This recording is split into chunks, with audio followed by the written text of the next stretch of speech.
Assalamualaikum warahmatullahi wabarakatuh. Pada masa Rasulullah Shallallahu Alaihi Wasallam, hiduplah seorang pemuda dari Yaman yang memiliki ciri khas unik. Ia bermata biru, berambut merah, dan berwajah tampan. Namun, apa yang lebih menonjol darinya adalah kepribadian dan kesalehannya. Tatapan matanya selalu terarah pada tempat sujudnya, dan dalam sholat, tangan kanannya selalu di atas tangan kirinya dengan penuh khusyuk. Ia tak pernah lalai membaca Al-Quran, sering menangis dalam keheningan, dan hidup dalam kesederhanaan yang mencolok. Pakaian yang dimilikinya hanyalah 2 helai kain yang sudah sangat lusuh, nyaris tak layak pakai. Karena penampilannya itu, ia sering diabaikan oleh orang-orang di sekitarnya. Bahkan, ia menjadi sasaran ejekan dan tuduhan, termasuk dituduh sebagai pencuri. Namun, di balik kehidupan yang tampak sederhana itu, tersembunyi keistimewaan luar biasa. Setiap kali ia bersumpah demi Allah, apa yang ia ucapkan pasti terkabul. Pemuda ini hidup yatim sejak kecil, tanpa saudara atau keluarga, kecuali seorang ibu yang sudah tua renta dan lumpuh. Sang ibu hanya memiliki sisa penglihatan yang sangat kabur. Untuk memenuhi kebutuhan sehari-hari, ia bekerja sebagai penggembala kambing dengan upah yang pas-pasan. Cukup untuk makan seadanya bersama ibunya. Meski hidup dalam keterbatasan, jika ada kelebihan ia selalu menyisihkan untuk membantu tetangganya yang juga miskin. Namanya mungkin tak dikenal, hartanya tak ada, dan hidupnya penuh ujian. Namun, ia adalah sosok pemuda yang dirindukan oleh para malaikat. Seorang hamba yang cinta dan baktinya kepada Allah, serta ibunya menjadi teladan abadi bagi kita semua. Ia adalah Uwais Al-Qarni. Kesibukannya sebagai penggembala domba dan merawat ibunya yang lumpuh dan buta tidak memengaruhi kegigihan ibadahnya. Ia tetap melakukan puasa di siang hari dan bermunajat di malam harinya. Akan tetapi hanya satu permintaan yang sulit ia kabulkan, yaitu permintaan dari ibunya yang berkata, "Anakku, mungkin ibu sudah tak lama lagi akan bersamamu. Ibu ingin mengerjakan haji," pinta sang ibu kepada Uwais. Mendengar permintaan tersebut, Uwais Al-Qarni pun termenung, memikirkan perjalanan ke Mekah itu sangatlah jauh, melewati padang tandus yang cukup panas, sedangkan orang-orang biasanya menggunakan onta dan membawa banyak perbekalan. Lantas bagaimana hal itu dilakukan Uwais yang sangat miskin dan tidak memiliki kendaraan? Maka singkat cerita, dia membeli seekor anak lembu yang harganya sangat murah, dan dia membuatkan kandang untuk seekor lembu itu di puncak bukit. Setiap pagi dia bolak-balik menggendong anak lembu itu, naik turun bukit untuk melatih dirinya sendiri, agar kuat dan bisa membawa ibunya ke Mekah. Dengan adanya lembu atau domba ini, dia makin kuat dan makin percaya bahwa dengan lembu ini, dia bisa bawa ibunya ke Mekah. Sampai masyarakat di Yaman yang melihatnya berkata bahwa Uwais sudah gila. Haha, lihatlah dia, tingkah lakunya sangatlah aneh.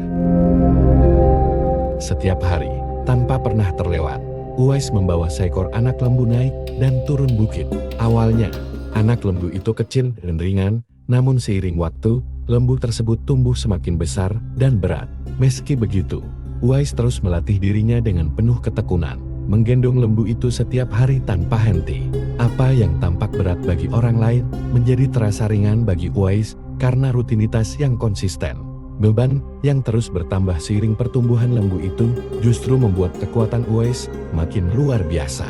Hari demi hari, ia berhasil membuktikan bahwa dengan tekad dan latihan yang disiplin, tantangan sebesar apapun dapat diatasi. 8 bulan pun berlalu. Kini musim haji telah tiba, dan lembu yang setiap hari digendong Uwais telah tumbuh besar, mencapai berat 100 kg. Seiring dengan itu, tubuh Uwais pun berubah drastis, otot-ototnya menjadi kekar, dan kekuatannya luar biasa. Ia bahkan mampu mengangkat beban berat dengan mudah. Namun, rahasia besar dari usahanya mulai terkuak. Orang-orang Yaman akhirnya memahami maksud di balik latihan unik Uwais selama ini. Ternyata, ia mempersiapkan dirinya untuk sebuah misi yang sangat mulia, menggendong ibunya ke tanah suci. Dengan penuh cinta dan pengabdian, Uwais membawa ibunya di punggungnya, berjalan kaki dari Yaman ke Mekah. Subhanallah, cinta Uwais kepada ibunya benar-benar tak tertandingi. Ia melangkah dengan tegap. Meski perjalanan itu begitu panjang dan melelahkan, Ketika mereka tiba di depan Ka'bah untuk wukuf, air mata ibunya tumpah deras. Ia terharu, bersyukur kepada Allah, karena akhirnya dapat mencapai Baitullah berkat kasih sayang dan pengorbanan luar biasa anaknya. Cinta seorang Uwais kepada ibunya menjadi kisah teladan yang tak lekang oleh waktu. Di hadapan Ka'bah ibu dan anak itu berdoa, "Ya Allah, ampuni dosa ibuku," kata Uwais. "Lalu bagaimana dengan dosamu nak?" kata sang ibu. Dan Uwais pun menjawab, "Dengan terampuni dosanya ibu, maka ibu akan masuk surga. Cukuplah ridho dari ibu yang akan membawaku ke surga." Itulah keinginan Uwais yang tulus dan penuh cinta. Allah Subhanahu wa Ta'ala memberikan karunia kepada Uwais. Ketika itu juga dia sembuh dari penyakit sopaknya yang diderita Uwais dan hanya tertinggal bulatan putih di telapak tangan saja. Uwais Al-Qarni telah memeluk Islam pada masa negeri Yaman mendengar seruan Nabi Muhammad SAW yang telah mengetuk pintu hati mereka untuk menyembah Allah, Tuhan yang Maha Esa, yang tak ada sekutu baginya. Islam mendidik setiap pemeluknya agar berakhlak luhur. Peraturan-peraturan yang terdapat di dalamnya sangat menarik hati Uwais, sehingga setelah seruan Islam datang di negeri Yaman, ia segera memeluknya. Karena selama ini, hati Uwais selalu merindukan datangnya kebenaran. Banyak tetangganya yang telah memeluk Islam pergi ke Madinah untuk mendengarkan ajaran Nabi Muhammad SAW secara langsung. Sekembalinya di Yaman, mereka memperbarui rumah tangga mereka dengan cara kehidupan Islam. Alangkah sedihnya hati Uwais setiap melihat tetangganya yang baru datang dari Madinah. Mereka itu telah bertamu dan bertemu dengan kekasih Allah penghulu para nabi, sedang ia sendiri belum. Kecintaannya kepada Rasulullah menumbuhkan kerinduan yang kuat untuk bertemu dengan sang kekasih. Tetapi apalah daya, ia tak punya bekal. Diceritakan ketika terjadi pertempuran Uhud, Rasulullah SAW mendapat cedera dan giginya patah karena dilempari batu oleh musuh-musuhnya. Kabar ini akhirnya terdengar oleh Uwais. Ia segera memukul giginya dengan batu hingga patah. Hal tersebut dilakukan sebagai bukti kecintaannya kepada Rasulullah SAW, sekalipun ia belum pernah melihatnya. Hari berganti dan musim berlalu, dan kerinduan yang tak terbendung membuat hasrat untuk bertemu tak dapat dipendam lagi. Uwais merenungkan diri dan bertanya dalam hati, kapankah ia dapat menziarahi nabinya dan memandang wajah dia dari dekat? Tapi, bukankah ia mempunyai ibu yang sangat membutuhkan perawatannya dan tak tega ditinggalkan sendiri? Hatinya selalu gelisah siang dan malam menahan kerinduan untuk berjumpa. Akhirnya, pada suatu hari Uwais mendekati ibunya, mengeluarkan isi hatinya dan memohon izin kepada ibunya agar diperkenankan pergi menziarahi Nabi SAW di Madinah. Sang ibu, walaupun telah uzul, merasa terharu ketika mendengar permohonan anaknya. Dia memaklumi perasaan Uwais dan berkata, "Pergilah wahai anakku, temuilah Nabi di rumahnya, dan bila telah berjumpa, segeralah engkau kembali pulang." Dengan rasa gembira ia berkemas untuk berangkat dan tak lupa menyiapkan keperluan ibunya yang akan ditinggalkan serta berpesan kepada tetangganya agar dapat menemani ibunya selama ia pergi. Sesudah berpamitan sambil menciumi sang ibu, berangkatlah Uwais menuju Madinah yang berjarak kurang lebih 400 km dari Yaman. Medan yang begitu ganas dilaluinya, tak peduli penyamun gurun pasir, bukit yang curam, gurun pasir yang luas yang dapat menyesatkan dan begitu panas di siang hari, serta begitu dingin di malam hari. Semuanya dilalui demi bertemu dan dapat memandang sepuas-puasnya paras baginda Nabi SAW yang selama ini dirindukannya. Tibalah Uwais Al-Qarni di kota Madinah. Segera ia menuju ke rumah Nabi SAW. Diketuknya pintu rumah itu sambil mengucapkan salam.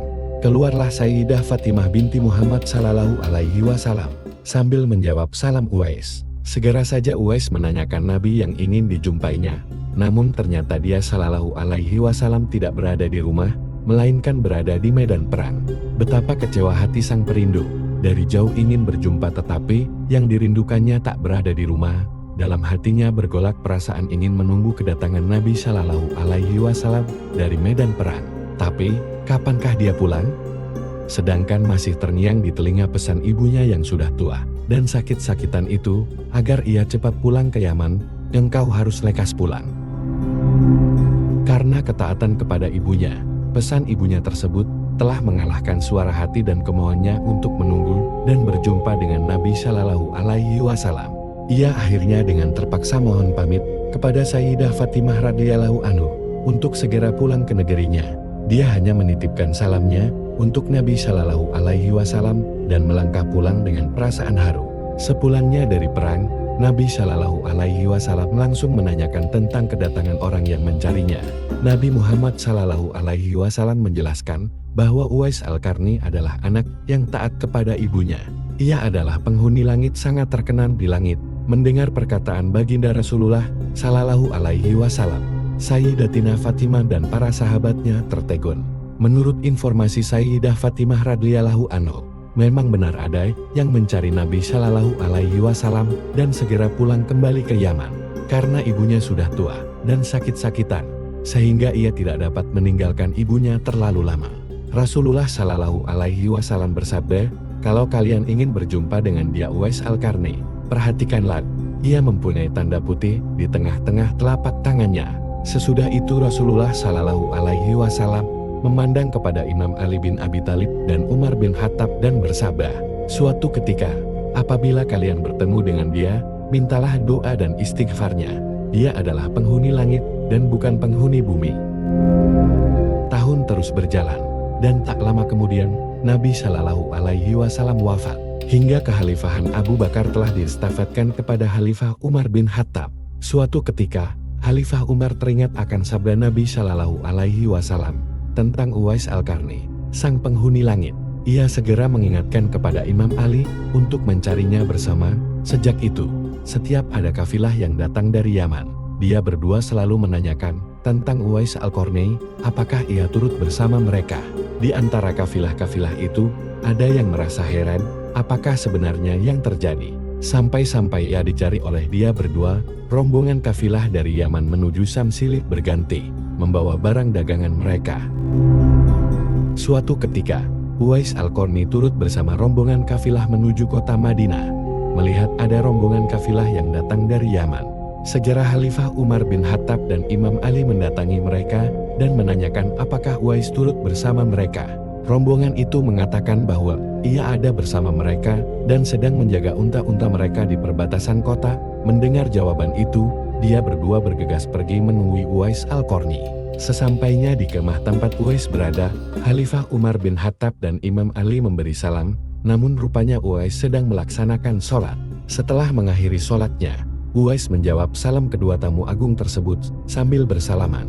Sewaktu berjabatan tangan, Khalifah Umar segera membalikkan tangan Uwais untuk membuktikan kebenaran tanda putih yang berada di telapak tangan Uwais, sebagaimana pernah disabdakan oleh Nabi Shallallahu Alaihi Wasallam. Memang benar, dia penghuni langit. Dan ditanya Uwais oleh kedua tamu tersebut, siapakah nama saudara? Abdullah, jawab Uwais. Mendengar jawaban itu, kedua sahabat pun tertawa dan mengatakan, kami juga Abdullah, yakni hamba Allah. Tapi siapakah namamu yang sebenarnya? Uwais kemudian berkata, nama saya Uwais Al-Qarni. Dalam pembicaraan mereka, diketahuilah bahwa ibu Uwais telah meninggal dunia. Itulah sebabnya, ia baru dapat turut bersama rombongan kafilah dagang saat itu. Akhirnya, Khalifah Umar dan Imam Ali memohon agar Uwais berkenan mendoakan untuk mereka. Uwais enggan, dan dia berkata kepada Khalifah, sayalah yang harus meminta doa kepada kalian. Mendengar perkataan Uwais, Khalifah berkata, kami datang ke sini untuk mohon doa dan istighfar dari Anda. Karena desakan kedua sahabat ini, Uwais Al-Qarni akhirnya mengangkat kedua tangannya, berdoa dan membacakan istighfar. Setelah itu, Khalifah Umar berjanji untuk menyumbangkan uang negara dari Baitul Mal kepada Uwais untuk jaminan hidupnya. Segera saja Uwais menolak dengan halus dengan berkata, hamba mohon, supaya hari ini saja hamba diketahui orang untuk hari-hari selanjutnya. Biarlah hamba yang fakir ini tidak diketahui orang lagi. Setelah kejadian itu, nama Uwais kembali tenggelam, tak terdengar beritanya. Tapi ada seorang lelaki pernah bertemu dan ditolong oleh Uwais. Waktu itu kami sedang berada di atas kapal menuju tanah Arab bersama para pedagang. Tanpa disangka-sangka angin topan berhembus dengan kencang. Akibatnya hempasan ombak menghantam kapal kami, sehingga air laut masuk ke dalam kapal dan menyebabkan kapal semakin berat. Pada saat itu, kami melihat seorang laki-laki yang mengenakan selimut berbulu di pojok kapal yang kami tumpangi. Lalu kami memanggilnya. Lelaki itu keluar dari kapal dan melakukan sholat di atas air. Betapa terkejutnya kami melihat kejadian itu. Wahai waliullah, tolonglah kami. Tetapi lelaki itu tidak menoleh. Lalu kami berseru lagi, demi zat yang telah memberimu kekuatan beribadah, tolonglah kami. Lelaki itu menoleh kepada kami dan berkata, apa yang terjadi? Tidakkah engkau melihat bahwa kapal dihembus angin dan dihantam ombak? Tanya kami, dekatkanlah diri kalian pada Allah. Katanya, kami telah melakukannya. Keluarlah kalian dari kapal dengan membaca Bismillahirrohmanirrohim. Kami pun keluar dari kapal satu persatu dan berkumpul di dekat itu. Pada saat itu jumlah kami 500 jiwa lebih. Sungguh ajaib, kami semua tidak tenggelam. Sedangkan perahu kami berikut isinya tenggelam ke dasar laut. Lalu orang itu berkata pada kami, tak apalah harta kalian menjadi korban asalkan kalian semua selamat. Demi Allah, kami ingin tahu, siapakah nama Tuan? Tanya kami. Uwais Al-Qarni. Jawabnya dengan singkat. Kemudian kami berkata lagi kepadanya, sesungguhnya harta yang ada di kapal tersebut adalah milik orang-orang fakir di Madinah yang dikirim oleh orang Mesir.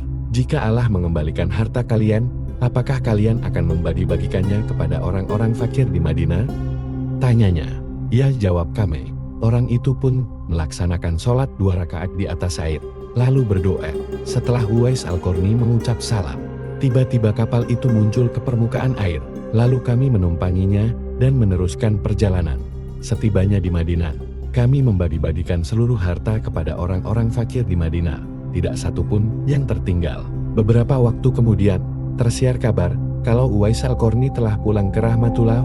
Anehnya, pada saat dia akan dimandikan tiba-tiba sudah banyak orang yang berebutan untuk memandikannya. Dan ketika dibawa ke tempat pembaringan untuk dikafani, di sana sudah ada orang-orang yang menunggu untuk mengkafaninya. Demikian pula, ketika orang pergi hendak menggali kuburnya, di sana ternyata sudah ada orang-orang yang menggali kuburnya hingga selesai. Ketika usungan dibawa menuju ke pekuburan, luar biasa banyaknya orang yang berebutan untuk mengusungnya. Dan Syekh Abdullah bin Salamat menjelaskan, ketika aku ikut mengurusi jenazahnya hingga aku pulang dari mengantarkan jenazahnya, lalu aku bermaksud untuk kembali ke tempat penguburannya guna memberi tanda pada kuburannya. Akan tetapi sudah tak terlihat ada bekas kuburannya. Syekh Abdullah bin Salamar adalah orang yang pernah ikut berperang bersama Uwais Al-Qarni pada masa pemerintahan Umar bin Khattab. Syekh Abdullah bin Salamar adalah orang yang pernah ikut berperang bersama Uwais Al-Qarni pada masa pemerintahan Umar bin Khattab. Meninggalnya Uwais Al-Qarni telah menggemparkan masyarakat kota Yaman. Banyak terjadi hal-hal yang amat mengherankan. Sedemikian banyaknya orang yang tak dikenal berdatangan untuk mengurus jenazah dan pemakamannya. Padahal Uwais adalah seorang fakir yang tak dihiraukan orang. Sejak ia dimandikan sampai ketika jenazahnya hendak diturunkan ke dalam kubur, di situ selalu ada orang-orang yang telah siap melaksanakannya terlebih dahulu. Penduduk kota Yaman tercengang, mereka saling bertanya-tanya, siapakah sebenarnya engkau wahai Uwais Al-Qarni? Bukankah Uwais yang kita kenal hanyalah seorang fakir yang tak memiliki apa-apa, yang kerjanya hanyalah sebagai penggembala domba dan unta? Tapi, ketika hari wafatmu, mereka datang dalam jumlah sedemikian banyaknya. Agaknya mereka adalah para malaikat yang diturunkan ke bumi, hanya untuk mengurus jenazah dan pemakamannya. Walaupun Uwais setiap hari selalu menyendiri dan tidak pernah berkumpul dengan orang lain, namun pada saat-saat tertentu seperti ketika ada panggilan jihad untuk membela dan mempertahankan agama Allah Subhanahu wa Ta'ala, maka beliau ikut terpanggil bersama orang Islam lainnya untuk berperang membela kebenaran. Ketika terjadi perang Siffin antara golongan Ali melawan golongan Muawiyah, Uwais berada pada golongannya Ali bin Abi Thalib. Ketika orang-orang Islam membebaskan daerah Romawi, beliau ikut barisan tentara Islam, dan ketika kembali di tengah perjalanan, beliau terserang penyakit sehingga meninggal pada tahun 39 Hijriah. Di antara keistimewaan yang terdapat dalam diri Uwais Al-Qarni adalah, yang pertama, setiap hari beliau selalu dalam keadaan lapar dan hanya memiliki pakaian yang melekat pada tubuhnya. Ini menunjukkan bahwa beliau hidup sangat sederhana sekali, dan dalam kesederhanaan itu, beliau selalu berdoa kepada Allah Subhanahu wa Ta'ala, "Ya Allah, janganlah engkau siksa aku, karena ada yang mati kelaparan, dan jangan pula engkau siksa aku, karena ada yang kedinginan. Kedua, beliau selalu bersama Tuhan dan orang-orang yang lemah. Beliau dapat merasakan penderitaan yang dialami oleh orang-orang yang lemah, dan membuat dirinya seperti mereka sebagaimana yang pernah diamalkan Rasulullah Shallallahu Alaihi Wasallam. Ketiga, pada hari kiamat nanti, di mana semua manusia akan dibangkitkan kembali, Uwais Al-Qarni akan memberikan syafaat kepada sejumlah manusia sebanyak domba yang dimiliki Rabi'ah dan Mudor. Demikian yang disabdakan Rasulullah Shallallahu Alaihi Wasallam kepada Ali bin Abi Thalib dan Umar bin Khattab. Keempat, beliau adalah seorang sufi yang amat sederhana, takut dan taat pada Allah, taat pada Rasulullah Shallallahu Alaihi Wasallam dan kedua orang tuanya. Pada waktu siang hari beliau selalu giat bekerja, tetapi walaupun beliau pada siang hari giat bekerja, mulutnya selalu membaca istighfar dan membaca ayat-ayat Al-Quran. Kelima, walaupun beliau tidak pernah bertemu dengan Rasulullah Shallallahu Alaihi Wasallam, tetapi rohaninya selalu berhubungan. Walau alam bisyawab. Demikianlah kisah inspiratif dari Uwais Al-Qarni, seorang yang mengajarkan kita tentang cinta kepada ibu dan ketulusan hati. Semoga kisah ini memberikan pelajaran dan motivasi bagi kita semua. Jangan lupa untuk like, komen, dan subscribe channel kami, agar Anda tidak ketinggalan kisah-kisah inspiratif berikutnya. Sampai jumpa di video selanjutnya, dan tetaplah menjadi pribadi yang membawa kebaikan. Wassalamualaikum warahmatullahi wabarakatuh.